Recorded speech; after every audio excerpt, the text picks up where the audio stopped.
Alhamdulillah, kita bersyukur pada Allah Subhanahu wa taala yang telah memberikan kesempatan pada kita untuk dapat berjumpa kembali dengan bulan suci Ramadan di tahun 1445 Hijriah bertepatan dengan 2024 Masehi. Mudah-mudahan Allah Subhanahu wa taala menerima amal ibadah puasa kita dan amal ibadah kita yang lainnya. Amin ya rabbal alamin. Jamaah rahmati Allah Subhanahu wa taala, sesuai judul yakni tentang amar ma'ruf nahi mungkar. Jadi substansi amar ma'ruf nahi mungkar itu adalah upaya untuk mewujudkan kemaslahatan bersama. Jadi bukan untuk kepentingan kelompok atau golongan tertentu saja. Jadi terlaksananya amar ma'ruf nahi mungkar merupakan pengejawantahan dari Islam rahmatan lil alamin. Dengan melakukan amar ma'ruf, yakni menyuruh kepada kebaikan, itu berarti mengharapkan turunnya keberkahan bagi seluruh negeri.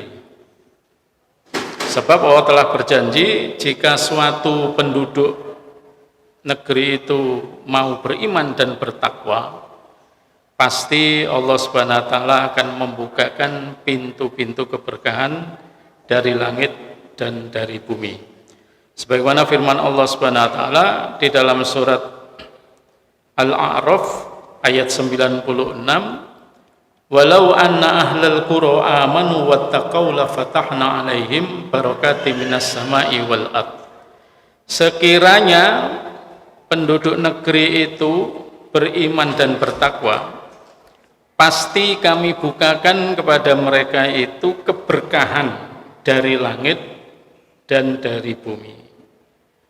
Walakin kadzabu fa akhadnahum bima kanu yaksibun. Akan tapi penduduk itu telah mendustakan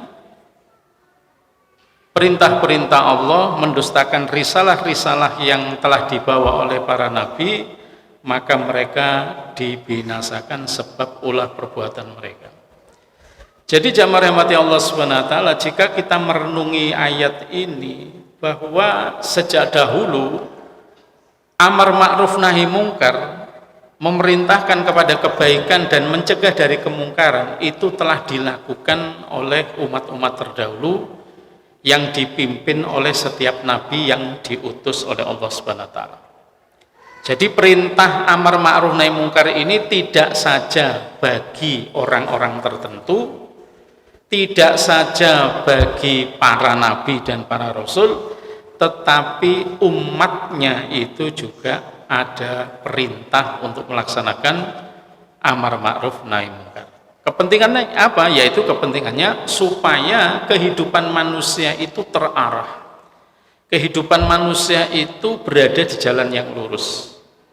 Bila satu dengan yang lainnya itu saling amar ma'ruf nahi mungkar, maka negeri itu akan diberi keberkahan oleh Allah Subhanahu wa taala, baik dari langit maupun dari bumi. Apa yang terjadi? Apa yang menyebabkan suatu negeri itu banyak mengalami musibah? Suatu negeri itu banyak mengalami bencana-bencana atau peringatan-peringatan dari Allah Subhanahu wa taala. Itu tidak lain dikarenakan fungsi daripada amar ma'ruf nahi mungkar yang semestinya dilaksanakan oleh setiap kaum muslimin itu sudah banyak yang meninggalkannya. Sehingga apa yang terjadi? Kemaksiatan merajalela di mana-mana, dan itulah yang mengundang kemurkaan Allah Subhanahu wa taala. Jamaah rahmati Allah Subhanahu wa taala, kita bersyukur sebagai umat Nabi Muhammad sallallahu alaihi wasallam. Kita dilahirkan tidak saja sebagai umat yang beribadah kepada Allah, tapi juga umat terbaik yang selalu mengajak manusia itu kepada kebaikan-kebaikan dan mencegah dari yang mungkar. Sehingga walaupun kita ditinggal oleh Rasulullah SAW sejak 15 abad yang lalu, Islam tetap berkembang, Islam tetap diamalkan dikarenakan banyaknya umat Islam yang melaksanakan amar ma'ruf nahi mungkar. Sehingga muncullah keluarga-keluarga yang memegang agama Islam. Allah Subhanahu wa taala berfirman di dalam surat Ali Imran ayat 104, wal takum minkum ummatun yad'una ilal khairi wa ya'muruna bil ma'rufi wa yanhauna 'anil munkar wa ulaika humul muflihun. Artinya adalah di antara kamu ada segolongan orang yang menyeru kepada kebaikan, menyuruh kepada yang ma'ruf, mencegah dari yang mungkar. Mereka itulah orang-orang yang beruntung. Menurut sebagian ulama, bahwa yang dimaksud minkum, yang kebanyakan diartikan di dalam terjemahan Departemen Agama itu adalah sebagian dari kamu, berarti tidak semua. Kalau begitu, tidak semua melaksanakan amar ma'ruf nahi mungkar, asal ada yang mau melaksanakan itu sudah cukup. Itu menurut terjemahan. Tetapi menurut sebagian ulama yang lain, bahwa minkum di situ adalah merupakan kalimat yang mengarahkan kepada semua umat Islam agar berkewajiban menunaikan amar ma'ruf nahi mungkar. Sehingga apa? Sehingga terlaksananya amar ma'ruf nahi mungkar di dalam keluarga masing-masing itu akan mempercepat keadaan umat Islam itu mendapatkan keberkahan-keberkahan, pertolongan-pertolongan dari Allah Subhanahu wa taala. Jamaah dirahmati Allah Subhanahu wa taala, ini perlu kita renungi. Karena apa? Karena kebanyakan seorang itu merasa, wah saya sudah ada ustadz di sini, sudah ada guru di sini, sehingga meremehkan perintah daripada amar ma'ruf nahi mungkar. Padahal perkara ini nantinya akan menjadi pertanggungjawaban kita di hadapan Allah Subhanahu wa taala. Maka itu kita sebenarnya sebagai umat Nabi Muhammad SAW kita dipuji oleh Allah Subhanahu wa taala, kuntum khaira ummatin ukhrijat linnasi ta'muruna bil ma'rufi wa tanhauna 'anil munkar wa tu'minuna billah. Kamu itu, kalian semua itu orang-orang Islam itu adalah sebaik-baiknya umat yang dikeluarkan bagi manusia. Jadi kita ini manusia dikeluarkan untuk manusia yang tugasnya adalah amar ma'ruf nahi mungkar, mengajak kepada yang baik dan mencegah dari yang mungkar. Jadi ini bukan hanya tugasnya ulama, bukan hanya tugasnya ustadz. Kalau ulama, ustadz itu mengajarkan, tapi kalau ajak-ajak mencegah itu harus ada bantuan dari setiap umat Islam. Misalkan kita ngajak sholat, tidak harus menunggu ajakan dari seorang ustadz atau ulama, tetapi kita semua bisa melakukan itu. Ngajak-ngajak, ayo sholat di masjid ya. Ayo menghadiri taklim, menghadiri kajian, itu ajak-ajak kepada kebaikan, amar ma'ruf gitu.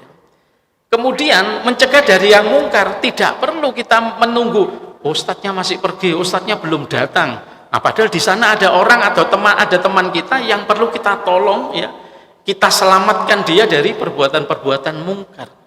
Ini jamaah tugas kita semua, amar ma'ruf nahi mungkar yang oleh Allah Subhanahu wa taala disifatkan kepada kita umat Nabi Muhammad sallallahu alaihi wasallam. Jangan kita seperti umat dahulu.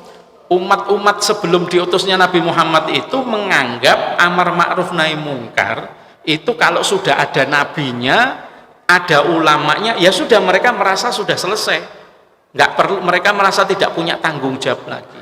Maka itu kemaksiatan beredar di mana-mana, kemaksiatan merajalela, sehingga mereka itu dilaknat oleh para nabi mereka. Itu disebutkan di dalam surat Al-Maidah ayat 78-79.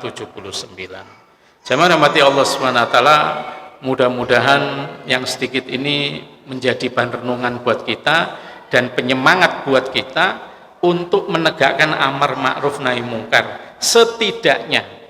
Setidaknya kata Rasulullah, kalau memang tidak mampu dengan tanganmu, ya cegahlah kemungkaran itu dengan tanganmu, artinya dengan kekuasaan. Ini tugasnya siapa? Tugasnya orang-orang yang punya kekuatan, punya kekuasaan ya. Kalau kamu tidak mampu ke sana, maka dengan lisanmu ya. Dengan lisan juga tidak mampu, ngajak-ngajak itu merasa waduh saya belum siap, belum sanggup ya. Ya minimal itu hatimu membenci perbuatan-perbuatan mungkar itu, dan itu adalah selemah-lemahnya iman. Tapi jamaah rahmati Allah Subhanahu wa taala, jangan lemah terus ya. Usahakan kita meningkat ya. Minimal kita menjadi dai bagi keluarga kita masing-masing. Sehingga bagi keluarga kita bisa selamat dari api neraka. Demikian, mudah-mudahan bermanfaat. Apabila ada kekurangannya mohon dimaafkan. Subhanakallahumma bihamdika asyhadu an la ilaha illa anta astaghfiruka wa atubu ilaik. Assalamualaikum warahmatullahi wabarakatuh.